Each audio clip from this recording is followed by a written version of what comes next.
자, 로데이터 파일 열어보시면은요, 이미 굉장히 모델링이 많이 되어 있는 파일을 보실 수가 있을 겁니다. 밑에 로데이터 같은 경우에도 깔끔하게 다 정리가 되어 있고, 그 다음에 이렇게 우리가 필요한 탭들도 이미 상당히 많이 만들어 놓았습니다. 101, 201, 그리고 뭐 메뉴라든지 다양한 수업들 진행하신 분들은 크게 어려움 없이 이 모델들 이해하실 수 있을 건데, 그래도 조금 가정치나 이런 것들에 대해서 간단하게 먼저 설명을 드리도록 하겠습니다. 자, 보통 이제 저희가 남의 모델을 받게 되면은, 남이 이제 만들어 놓은 모델을 받으면 어디부터 봐야 되냐면, 모델 탭, EBIT 탭 보기 전에 SOTP를 먼저 봐야 돼요. 그러니까 밸류에이션 탭을 먼저 가서 보셔야 되는 거죠. 여기서 이제 밸류에이션이 도대체, 그러니까 우리가 그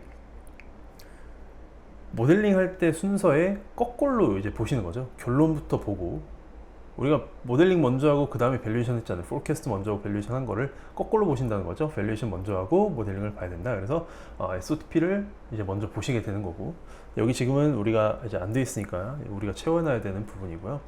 그 다음에 바토 클림업이라고 되어 있는 게, 요게 이제 우리가 파이프라인 가치를 계산하게 될 탭이라고 이해하시면 될 것 같습니다. 그러니까 이것도 마찬가지로 밸류에이션이 저희가 끝나고 나면 SOTP 탭에 숫자가 꽂혀 들어가게 되겠죠. 그러니까 이거 두 개가 약간 결론 같은 느낌인 거고요. 그리고 이제 포캐스트 쪽 보는 건데, 포캐스트 쪽 볼 때는 우리 레베뉴부터 봐야죠. 자, 그래서 EBIT 탭부터 천천히 한번 보도록 하겠습니다. 자, 보시면 일단 레베뉴 굉장히 간단하게 추정했어요. 저희 101 수업이나 다른 수업만큼 복잡하게 안 했고요. 복잡하게 할 수도 없습니다. 그래서 레비뉴 굉장히 간단하게 해놨고, 누누이 말씀드리지만 이 베이스 비즈니스가 그렇게 중요한, 밸류에이션 중요한 그 내용은 아니기 때문에 저희가 스킵하는 것도 있고요. 그 다음에 추정치나 가정치들도 굉장히 대충 들어가 있습니다. 어쨌든 이 회사는 지금 레비뉴가 파마스토리컬, 마일스톤, 그 다음에 기타로 굉장히 간단하게 이루어져 있고요. 파마스토리컬이랑 기타는 거의 이제 비슷하다고 보시면 되는데, 문제는 마일스톤 피라는 게 있죠. 이 마일스톤 피는 뭐냐면은, 우리가 이미 라이센스 아웃한 후보 물질들, 아까 HL036, 0161 이런 애들이 특정 목표를 달성하게 되면은 그냥 현금으로 바로 돈을 이렇게 쏴주는 그런 약간 그 뭐랄까요, 상금 같은 느낌이죠. 상금 같은 느낌으로 이렇게 딱딱 꽂히게 되는 그런 수익입니다. 근데 이 마일스톤 피 같은 경우에는 저게 없어요. 비용이 따로 여기에 대응되는 게 없어요. 비용이라고 하면 예전에 라이센스 하기 전에 R&D 비용 들어간 것들이 이제 비용이면 비용이라고 할 수 있을 것 같은데, 그게 이제 얼로케이션이 1대1로 대응이 안 되다 보니까 이거를 그냥 통째로, 이거는 거의 그러니까 마진율 100%짜리 그냥 매출이라고 생각하시면 될 것 같아요. 어쨌든 이 회사 보면은 꾸준히 파마스토리컬이랑 어더에서는 꾸준히 성장도 잘 하고 있고, 이미 매출이 잘 일어나고 있어요. 그래서 여기 가정치들을 이렇게 집어넣어 놨습니다. 에버리지 집어넣어 놨고, 그 다음에 5%까지, 그냥 5%의 그냥 마지널한, 그냥 그 노미널한 성장률까지 여기 서서히 둔화되는 구조로 만들어 놨어요. 어덜스도 마찬가지예요. 그러니까 별다른 분석을 안 해놨고요. 대신에 마일스톤 피 같은 경우에는 숫자를 어떤 식으로 넣어놨냐면, 지금 여기에 가정치가 있는 게 아니라 숫자를 저희가 그냥 하드코딩에서 집어넣어 놨잖아요. 이거 어떤 식으로 집어넣은 거냐면은, 이 회사에 이제 계약서들이 있어요. 예전에 라이센스 아웃 할 당시에 뭐 임상실험 어디까지 가면은 얼마를 주겠다, 이런 계약서들을 참고해 가지고 2024년엔 돈이 얼마 들어오겠네, 25년엔, 26년엔 얼마 들어오겠네, 그거를 계산해 가지고 집어넣은 숫자들입니다. 저희가 직접 계산도 했고요. 그 다음에 또 증권사 리포트들 확인해 가지고, 가장 최근 리포트들 확인해 가지고 조금 숫자를 비슷하게 맞춰 놓은 숫자들입니다. 이거 직접 하려고 그러면 굉장히 좀 피곤하실 작업이고, 모델링 과정에서 그렇게 중요한 작업은 아닌 것 같아서 저희가 직접 같이 하진 않을 거고요. 어쨌든 최종적인 레베뉴는 그래서 이렇게 추정이 되어 있습니다. 미래 16.8%씩 평균 성장하는 거고, 이 중에서 가장 많은 포션은 마일스톤에서 이제 매출이 성장이 일어나는 거죠. 자, COGS랑 GP도 굉장히 간단하게 했어요. 베이스 비즈니스랑 이제 그러니까 베이스 비즈니스를 하면 1번, 3번, 그 다음에 2번은 또 따로 보겠다, 이렇게 해놨고요. 마일스톤 피는 보시면 아시겠지만 거의 COGS가 없죠? 돈 들어갈 게 없다. 그래서 100% GP 마진을 과거에도 미래에도 적용을 해 놓은 거고요. 베이스 비즈니스 같은 경우에는 꾸준하게 한 50%대 GP 마진이 나고 있어요. 그래서 이건 그냥 단순하게 과거 5개년도 에버리지 정도 해서 오른쪽으로 밀어놓은 그런 상태입니다. 별로 어려울 거 없어서 쉽게 이해하실 거라고 생각하고요. SG&A는 그래도 조금 신경을 써봤어요. 1, 2, 3, 4, 5, 6으로 나눠서 했습니다. 이 항목들을 보시면은 101 수업에서 했던 거랑은 조금 다르게 해놓긴 했는데 레이버 코스트 열심히 했고 특이하게 여기는 이제 렌트를 따로 빼놨어요. 렌트, 지급 수수료, 그러니까 임차료, 지급 수수료, 그 다음에 세일스 피, 세일즈 마케팅. 여기 가보시면은 세일즈 피가 뭔지도 저희가 보실 수가 있어요. 세일스 피가 여기 있네요. 판매 수수료죠. 판매 수수료가 굉장히 금액이 크기 때문에 이 회사 같은 경우에는 판매 수수료는 따로 빼놓고 그 다음에 판매 수수료를 제외한 세일즈 마케팅이 5번으로 만들어져 있습니다. 두 개를 합쳐도 되지만 판매 수수료 숫자가 워낙 커서 저희가 따로 분리해서 모델링을 해놓은 상태고요. 매출액의 한 10% 가까이 되는 숫자가 세일즈 피로 나가고 그 다음에 나머지 애들은 다 합쳐봤자 그러니까 세일즈랑 레이버 코스트가 두 개 합쳐가지고 거의 한 25% 정도 되는 것 같고요. 나머지 애들 다 합쳐봤자 한 10% 내외 정도의 마진율을 퍼센티지 오브 세일즈를 가지고 있다 보시면 될 것 같고 거의 다 대부분 변동비성이에요. 자, 2, 3, 4, 5번은 다 변동비성이어서 퍼센티지 오브 세일즈가 거의 유지되게끔 그렇게 만들어 놨고요. 레이버 코스트랑 어덜 G&A 같은 경우에는 조금은 고정비성이 섞여 있어서 이렇게 퍼센티지 오브 세일즈가 뚝뚝뚝 떨어지게끔 그렇게 모델링이 되어 있는 상황입니다. 그래서 어덜 G&A는 그냥 저희가 인위적으로 0.1%포인트씩 떨어지게끔 만들어 놨고요. 그 다음에 레이버 코스트는 조금 그래도 우리가 나름 신경을 써서 매니팩처링이랑 어드미니스트레이션 엄청 복잡하게 안 했어요. 제조부서랑 그 다음에 어드민 부서랑 실제로 다트에 요 분류가 있더라고요. 실제로 이 분류가 주어져 있어서 관리사무직, 생산직 이렇게 나눠져 있어서 모델링 하라고 이렇게 줬나 보다 싶었어요. 그래서 이렇게 분리해 가지고 모델링을 해놨습니다. 두 개 다 고정비냐 변동비냐 이게 별로 의미가 없는 것 같아 가지고 그냥 저희 직업 인원들 같은 경우에는 그냥 한 명씩 늘어나게끔 단순하게 이렇게 만들어 놨고요. 밑에 요 직원당 임금 같은 경우에는 우리 101 수업에서 한 거랑 동일하게 그냥 동일하게 만들어 놨으니까요. 특별히 뭐 어려울 건 없을 거라 생각합니다. 이게 한 명씩 늘어난다고 하다 보니까 굉장히 여기서 이제 고정비 효과가 크게 나타났어요. 왜냐면 매출액은 위에서 보다시피 굉장히 빨리 느는데 매출액은 막 16.8%씩 느는데 우리 레이버 인원수 같은 경우에는 그렇게 빨리 안 는다라고 해놨어요. 이게 그럴 수밖에 없는 게 생각해보면 대부분의 마일스톤 피가 굉장히 많이 늘어났잖아요. 걔는 늘어난다고 해서 그냥 돈 받기만 하면 되는 건데 사람이 더 필요하거나 그런 게 아니잖아요. 그러다 보니까 당연히 마진율이 굉장히 개선될 수 있는 레이버 코스트 쪽에서 개선될 수 있는 그런 구조를 만들어 줬어요.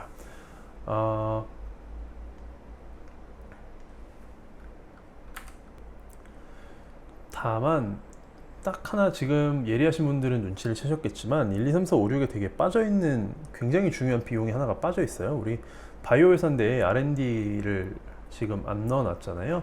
R&D가 우리는 또 따로 해놨어요. 지금 모델 탭 가보시면 이제 R&D는 또 따로 우리가 계산을 해놨습니다. 여기 보시면은 R&D 익스펜스가 이렇게, 그렇죠? R&D 익스펜스가 이렇게 SG&A랑 그냥 따로 한 줄을 만들어 놨어요. 그러니까 이거 SG&A 포함시켜도 되고 빼놔도 되고 어쨌든 중요한 건 그 밑에 떨어지는 건 이제 영업이익으로 떨어지는 건데 로데이터 가보시면은요 이렇게 연구개발비를 나눠 놓은 거에 연결을 해놨고요. 그 다음에 손익계산서가 애초에 이런 식으로 매출 총익에서 영업이익 떨어질 때 보통은 판관비만 있는데 경상 연구비가 중요하다고 생각해서 이거를 또 따로 이렇게 분리를 해놨습니다. 그래서 저희 모델도 살짝 구조를 바꿔서 이런 식으로 분리를 해놨고요. 그래서 토탈 R&D 스케줄이 이제 밑에 따로 있거든요. R&D 스케줄 따로 있는데 이거를 캐피탈라이제이션과 SG&A로 쪼갰고 자선화된 부분과 그다음 비용 처리하는 바로 비용 처리하는 부분으로 쪼갰고, 바로 비용 처리하는 요 숫자가 이제 위쪽에 우리 손익계산서에 그대로 찍히게끔 그렇게 모델 구조가 되어 있습니다. 네, 그게 조금 우리 예전 101 수업이랑 모델 구조가 다른 점이고, 그리고 마지막으로 아까 저 레이버 코스트 열로케이션 설명 안 드렸는데, 레이버 코스트가 COGS랑 SG&A로 이렇게 나눌 수 있잖아요. 나눌 수 있는데, 이번에 굉장히 요 나누기 쉬웠던 게, 애초에 그 직원 수를 하나는 매뉴팩처링이고 하나는 어드미니스트레이션이잖아요. 그래서 어드민 직원들은 SG&A로, 매뉴팩처링은 COGS라고 가정을 하고, 그냥 그 평균을 그냥 그 추정치를 그런 식으로, 이 65.3%가 어떻게 나왔냐? 어드민 직원 205명이고 전체 직원 수 314명이니까 205를 314로 나눈 만큼 SG&A로 얼로케이트 되겠다. 그런 식으로 이제 간단하게만 모델링을 해놨습니다. 물론 이 가정은 매뉴팩처링이든 어드민이든 레이버 코스트 퍼 임플로이가 똑같다라는 가정을 한 거죠. 가정을 한 거지만 어쨌든 간단하게 저렇게 로직을 짜봤습니다. 예전에는 없었던 로직이죠. 좀 새로운 로직이고요. 자, 모델 탭도 이제 조금씩 볼게요. 모델 탭 조금씩 보면은 아까 R&D까지는 설명을 드렸고요. 그래서 결과적으로 저희 인컴 스테이트먼트 먼저 보면은 GP 마진율이 조금씩 개선이 되는 모습이죠. 마진율이. 이거 개선되는 이유는 그 마일스톤 피가 들어오면서 100%짜리 COGS에 그 100%짜리가 많이 들어오면서 그게 더 성장이 빠르잖아요. 그러다 보니까 마진율이 당연히 개선되는 모습이고, 영업이익 단으로 내려오면은 그거에 대한 거 플러스 아까 인건비에서 이제 마진율 나오는 거, 그 다음에 그 other G&A에서 마진율 그 오퍼레이팅 레버리지가 나오는 거, 그런 것들이 합쳐져 가지고 EBIT 마진이 굉장히 빠르게 이렇게 개선되는 모습으로 저희가 모델링을 할 수가 있었습니다. 물론 우리가 DCF를, 이 베이스 비즈니스는 DCF를 돌릴 게 아니기 때문에, 이게 만약에 우리가 베이스 비즈니스를 DCF로 돌리면은 이게 굉장히 민감한 이야기일 거예요. 마진율이 이렇게 개선되는 게. 왜냐면 EBIT 저게 이제 꽂혀가지고 프리 캐시플로우에 그대로 들어오게 될 테니까. 근데 우리는 1년 미래의 에비타를 가지고 멀티플로 밸류에이션을 할 거기 때문에 2025년 숫자 정도만 이제 중요하다. 나머지 숫자들은 그냥 약간 참고용으로 지금은 우리가 가지고 있는다. 그렇게 이해하시면 될 것 같아요. 인트레스트 인컴, 인트레스트 익스펜스는 거의 없고요. 거의 없고요. 그다음 어더 인컴도 거의 없는 회사예요. 그래서 그냥 저희는 인트레스트 익스펜스가 없으니까 데트 스케줄은 거의 생략을 했고요. 밑에도 보시면은 데트 스케줄이 거의가 아니라 아예 없거든요. 대시 없어서 데트 스케줄은 생략된 모델이라고 보시면 될 것 같고요. 그 다음에 텍스 레이트는 저희가 약간 업데이트를 했어요. 최근에 1%포인트 정도 세율이 낮춰진 거를 반영을 해서, 저희가 원래는 뭐 22%를 집어넣었을 건데 19% 텍스 레이트에다가 10% 로컬 텍스 이거 해가지고 저희가 인컴 텍스는 계산을 해놨습니다. 자, 쭉 내려오면은 다른 거는 거의 비슷해요. 저희 워킹 캐피털 스케줄이 있고요. 워킹 캐피털 스케줄의 구조는 동일합니다. 저희 101 수업과 동일하게 워킹 캐피털 스케줄 구조도 만들어 놨어요.